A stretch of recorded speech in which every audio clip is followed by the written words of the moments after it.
নমস্কার, আমি স্মৃতিলেখা। আজকে তোমাদের সাথে শেয়ার করছি একটা ক্লাসের ভিডিও যেখানে আমি পেইন্টিং কেক দেখাচ্ছিলাম যে কিভাবে পেইন্টিং কেকটা করতে হয়। এটা কিন্তু ফটো প্রিন্ট কেক নয়, এটা হ্যান্ড পেইন্টিং কেক। তো দেখো তোমরা ১ম থেকে শেষ পর্যন্ত ভিডিওটা। আর এই কেকটার জন্য তোমাদেরকে একটা ছোট্ট টিপস দিয়ে রাখি। তোমরা অনেক সময় দেখবে যে জেল কোটিং এর উপর ক্রিমটা উঠে আসে। তো এটা যাতে না হয় তার জন্য কিন্তু কেকটাকে আগে ক্রিম কোটিং করে সেটাকে ভালোভাবে ২ থেকে ২.৫ ঘন্টা সেট করে নিতে হবে ফ্রিজে। দেখো ক্লাসের সময় তো এতটা সেট করা পসিবল হয় না। আমি খুব হালকা হাতেই আমার স্টুডেন্টদেরকে কাজটা দেখাই এবং তাদেরকে এটাও বলে রাখি যে এটা কিন্তু ২ থেকে ২.৫ ঘন্টা ফ্রিজে সেট করার পর আমরা নিউট্রাল জেল দিয়ে কোটিংটা করব। আর এখানে আমি কিন্তু একটা সিনারি আঁকছি। আর ছোটবেলা থেকেই আমার খুব সিনারি আঁকতে পছন্দ করতাম। হ্যাঁ, হয়তো অত ভালো একটা আঁকতে পারি না।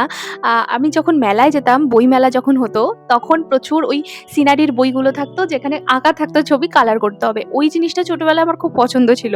তাই এই কেকটা যখনই বানাই তখনই আমার ওইটার কথা মনে পড়ে যায়। তো যাই হোক, কেকের ওপর আঁকা কিন্তু অতটাও সহজ নয় যেটা আমরা খাতা পেন দিয়ে আঁকি।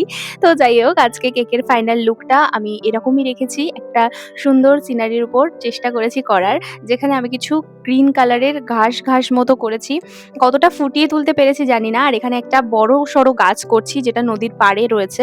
তো তোমরা কিন্তু অবশ্যই কেকটা দেখে কমেন্ট করে জানিও যে কেকটা তোমাদের কতটা ভালো লাগলো। কেকটা ১ম এর শুরুতে কিরকম ছিল আর এখন কেমন লাগছে সেটা তোমরা দেখতেই পাচ্ছ।